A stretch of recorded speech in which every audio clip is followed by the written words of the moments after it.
G'day, GT here again with another little update on my project Bombodore, my 1979 VB Holden that I pulled out of a paddock a few weeks ago. Look, regular viewers would have seen the sills that were in this car. The sill that was in this car, it was full of mud, it was rusty, it was rooted. I've had a pretty big week actually, pulling the sill out of the car, chopping it up bit by bit. It's gone. And also last week I went to the wreckers, went and saw my mate down at Classic Ausrec, and I cut the sill out of another Commodore, a good rust-free sill. All right, now a sill is actually a substantial structural member of a car. These Commodores are known as a monocoque. The body shell is the chassis. So cutting a sill out of it is, it's a pretty big deal, to be honest. What I've done is I've actually braced the body shell. Before I chop the sill out, the rusty sill, I braced the shell, which minimises how much movement. It's not going to sort of like spring to the wrong shape when I chop the sill out of it. So that's what that blue metal bar's for. Once I've replaced the sill and once I'm happy with the alignment of the doors and everything, obviously this bar is going to get cut out. All right, I'm actually quite pleased with how everything's gone. Obviously sill out, I've been trimming and measuring and looking at things to make sure that this sill is going to be a close fit. I've actually offered it up to the car once already and I'm quite pleased with how it's going. But yeah, I had to do a bit of mucking around down the front there. Look, something I should point out is most of these Commodores, or most of the sections of the body shell are actually double skinned. So I've made sure I've gone through, I've cut through an area that's double skinned, which is obviously a lot stronger than a single skin. So just a little word for the unwise. That didn't make any sense, did it? Anyway,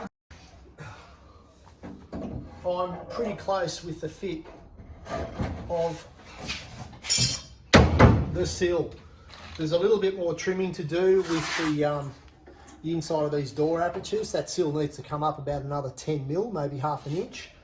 The B-pillar also needs to be trimmed to shape.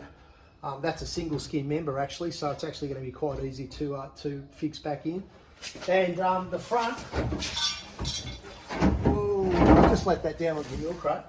This red line here, I've just got to do a little bit more of a trim down to that red line, and then the front edge of this sill will be ready to offer up to the base of the A-pillar. So I'm actually quite pleased. What I've got to do next is, I'll just put that down on the ground.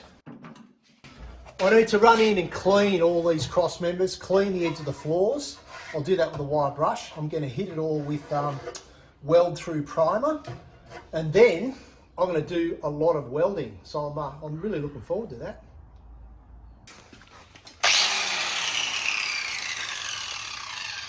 Yes, I probably should be wearing gloves, but I hate wearing gloves and I'm not going to wear gloves.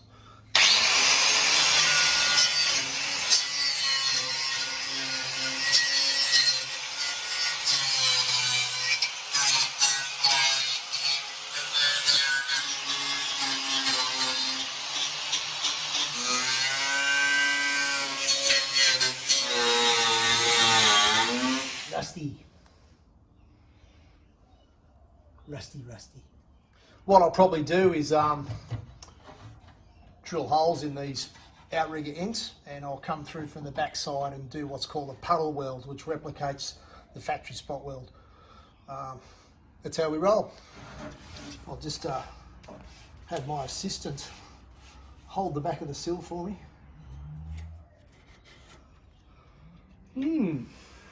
Yes. We'll have another little play.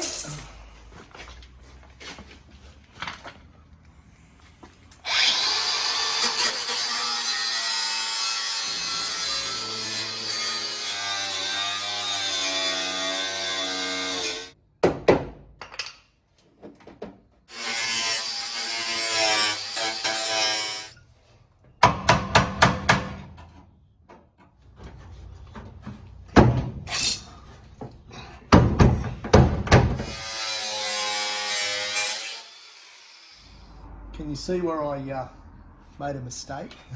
Oopsie.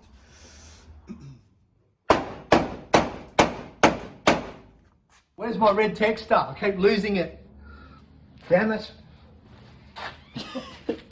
There it is. It's right where I left it.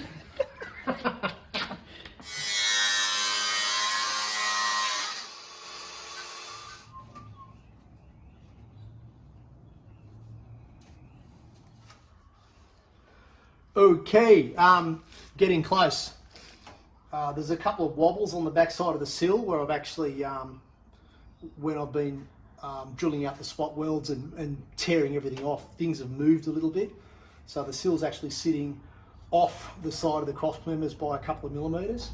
So I will take the sill off, I'll bash those back to where they should be, off the sill back up to the car, and yeah, as I've said before, the last hour or so, I'm getting really close. So yeah, I'm actually quite pleased.